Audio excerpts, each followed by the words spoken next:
ce midi, la France risque de suffoquer. Près de 40 degrés attendus aujourd'hui dans certaines régions.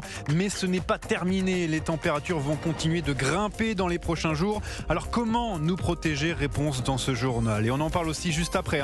Ce journal avec Guillaume Ferry, directeur de la surveillance chez Predict Service. Il va nous expliquer ce qu'est un dôme de chaleur. Tendez l'oreille parce que cela va vous intéresser. Attention aussi à la chaleur si vous êtes au volant. Surtout vous êtes nombreux sur les routes aujourd'hui pour anticiper un week-end rouge. Reportage dans ce journal. Un convoi de l'eau très surveillé à Sainte-Soline dans les Deux-Sèvres. Des centaines de militants se sont donné rendez-vous pour marcher contre les méga-bassines.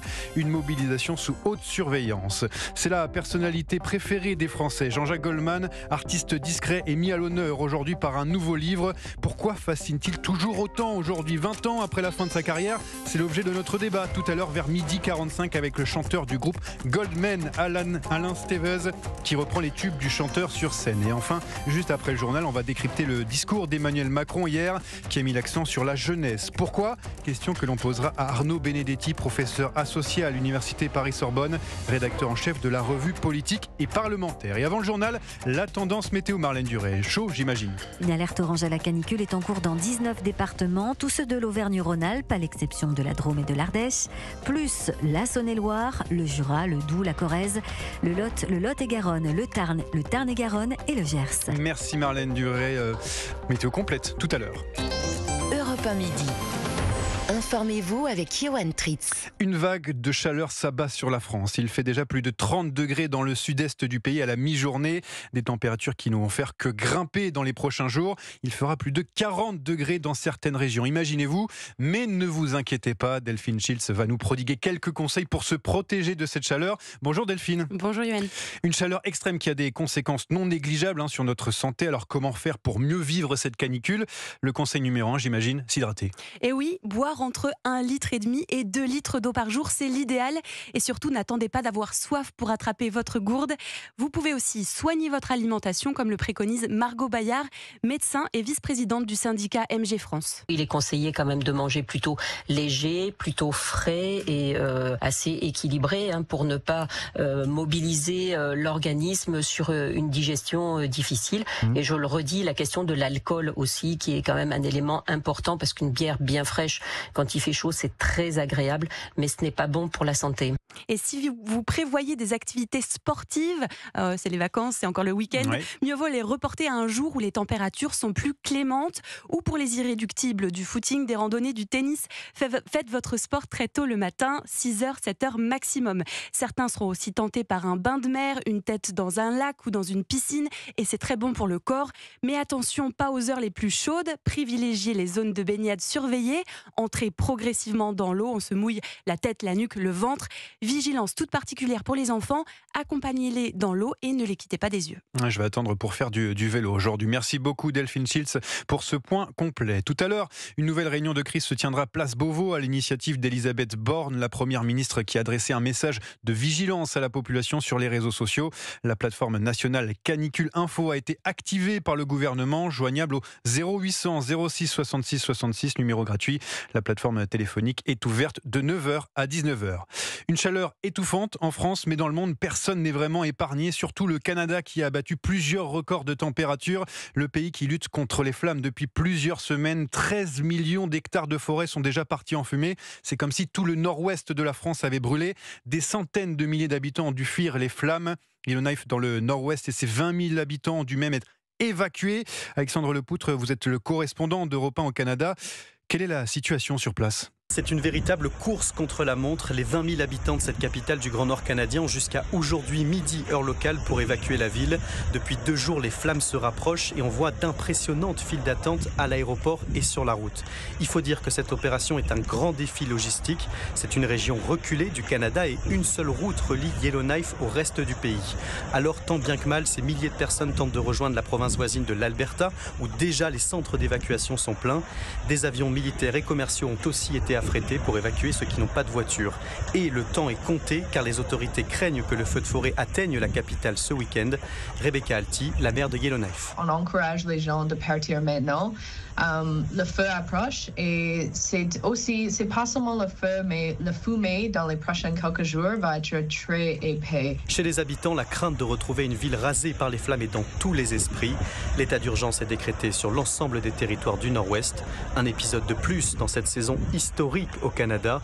Déjà, plus de 13,7 millions d'hectares de forêt sont partis en fumée, soit l'équivalent de la taille de la Grèce. Alexandre Lepoutre, correspondant d'Europe 1 au Canada. Le Canada touché par les incendies, mais aussi l'Espagne.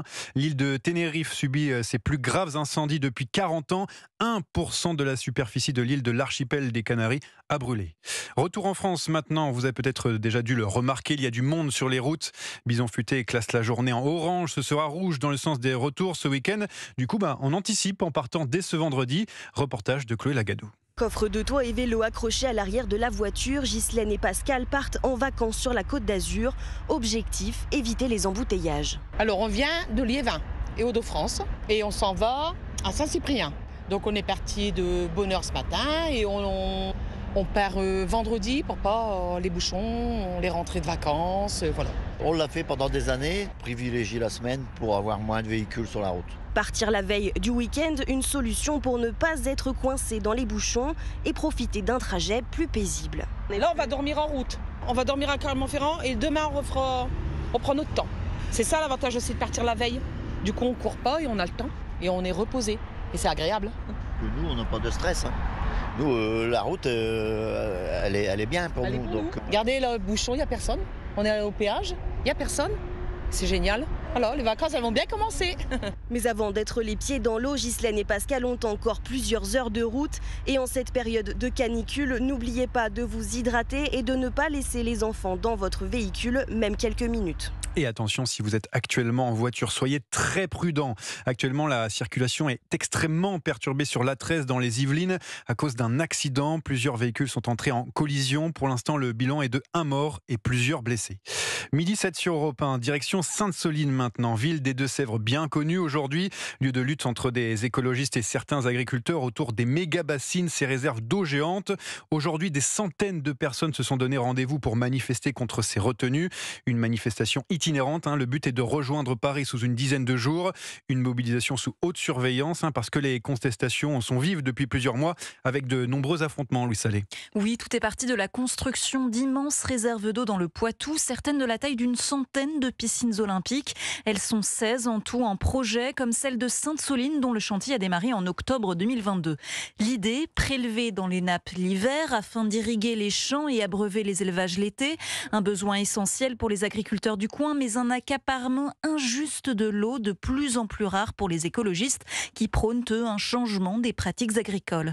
Autour des bassines en chantier, les affrontements se sont multipliés donc depuis octobre, donnant lieu à des face-à-face très violents avec les forces de l'ordre.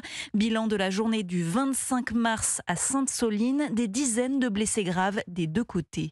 Parmi les organisations opposantes à ces méga-bassines, les soulèvements de la terre, visés par une dissolution demandée par le ministre de l'Intérieur, mais suspendue récemment par le Conseil d'État. Ce collectif fait donc aujourd'hui partie du convoi qui s'élance des Deux-Sèvres et qui devrait arriver à Paris le 27 août avec la volonté de mobiliser plusieurs centaines de personnes sur son trajet. Les précisions de Louise Salé pour Europe 1. Midi 8, vous avez un projet d'achat immobilier prochainement. Sachez que vous êtes de moins en moins nombreux. Au deuxième trimestre de cette année, les réservations de logements neufs, c'est-à-dire lorsqu'un acheteur se porte acquéreur d'un logement, soit pour l'occuper, soit pour le louer, chute de 40%. 40%, c'est énorme, Hugues de Tournemire. Oui, un signal alarmant de plus pour le secteur de l'immobilier. Outre l'envolée des prix des matériaux, cette baisse spectaculaire est due à 2 facteurs, comme l'explique Pascal Boulanger, président de la Fédération des promoteurs immobiliers. Aux dernières élections municipales, les maires ont souvent été élus sur un programme disant « Votez pour moi, je stopperai les projets de construction ». Et depuis le mois de décembre, nous avons une crise de la demande. Les gens, avec la montée d'intérêt, se sont un peu retirés de l'acquisition. Autre problème, selon le dirigeant de la FPI, l'absence de réaction de la classe politique et notamment de l'exécutif. Habituellement, on a le pouvoir politique qui nous appelle en disant qu'est-ce qui se passe. Les chiffres décrochent. Là, c'est comme les chiffres du ministère, donc ce sont des chiffres officiels qui sont bons. Moi, j'ai dans mes chiffres à moi de fédération, j'ai à peu près les mêmes, donc on est d'accord. Donc à un moment, il faut aussi se poser la question, a-t-on envie de construire en France ? On a proposé moult solutions et on ne sent pas de volonté politique. Depuis le début de la crise, le taux de désistement des clients de la Fédération des promoteurs immobiliers a été multiplié par 4, passant de 13% à plus de 50%. Hugues de Tournemire du service économie. On le disait tout à l'heure, vous êtes nombreux à être encore en vacances, mais certains n'ont pas eu cette chance cet été. Le chiffre est édifiant. Entre 35 et 40% des Français ne sont pas partis en vacances et parmi eux de nombreux seniors, souvent isolés. Alors pour remédier à cela, le Secours populaire organise tous les ans le banquet des cheveux blancs. Cette année, 300 personnes âgées de toute l'Île-de-France se sont retrouvées pour une balade en bateau sur la Seine, direction un bal dansant. Reportage de Noah Moussa. Lunettes de soleil sur le nez, Marjorie et Maude s'installent dans le bateau. Les deux inséparables sont ravis à l'idée de pouvoir passer du temps entre copines. Ça nous permet de faire des choses entre nous, ensemble, quoi. Oui, surtout. Ça nous permet aussi de rencontrer d'autres personnes aussi. Une croisière au milieu des plus beaux monuments parisiens qui permet à Marjorie de pouvoir enfin sortir de chez elle. Tous les vacances, je suis restée chez moi. Personnellement, j'ai pas les moyens pour sortir. La balade, normalement, ça coûte 23 €, mais avec 10 € qu'on a payé, c'est une belle opportunité pour nous. 2 heures plus tard, le bateau s'arrête devant la guinguette dansante chez Gégène. Les convives sont accueillis en musique. Après avoir mangé, les seniors se lèvent, dansent et chantent sur les musiques des années 80. L'occasion pour Aïcha de se défouler. Maladie d'amour, maladie dans la jeunesse, l'oriental, le zouk, la soul, tout, le disco, les années 80, tout, je déchire tout. Aïcha se l'est promis, elle reviendra enflammer la piste de danse l'année prochaine. Et elle a raison, on a l'air de s'y amuser là-bas. On termine ce journal avec un peu de musique, et elle est bonne en plus. Vous avez reconnu Jean-Jacques Goldman, élu 12 fois personnalité préférée des Français. Aujourd'hui sort un livre sur l'artiste intitulé tout simplement Goldman, écrit par l'historien Yvan Jablonka. À l'intérieur, il retrace le parcours confidentiel du chanteur, un livre sociologique sur la star qui fascine toujours autant aujourd'hui. Marie Jiquel. Je te dis pas. De sa plume, tantôt scalpel, tantôt caresse, toujours bienveillante, Yvan Jablonka ne retrace pas seulement le parcours de Jean-Jacques, banlieusard discret, devenu Goldman, monument des années 80. Il analyse aussi sa volonté de quitter la scène. La trame reste chronologique, une enfance à Montrouge avec des parents juifs immigrés, entre scoutisme et passion pour Aretha Franklin, des premiers groupes de rock, des débuts peu convaincants, un loser résigné à reprendre le magasin de sport de son père. J'ai trop saigné. Au fil des pages, toute l'épopée Goldman, les tubes qui s'enchaînent enfin, ses engagements, les restos du cœur, ses collaborations, et puis en fil rouge, sa judéité et cette idée, retrouver l'anonymat.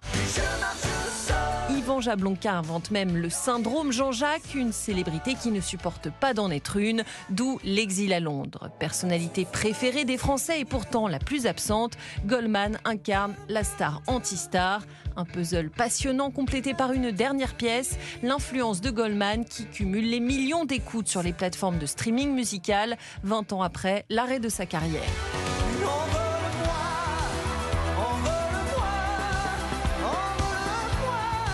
Que ça fait du bien d'écouter du Jean-Jacques Goldman. Vous en voulez encore? Restez sur Europe 1. Tout à l'heure, on accueille le chanteur des Goldmen, un groupe qui reprend les chansons de l'artiste depuis plus de 10 ans. Pourquoi Jean-Jacques Goldman est-il toujours à la mode? C'est dans quelques instants. Avant ça, dans quelques secondes, le journal des sports et la météo. Spoiler, il fait chaud.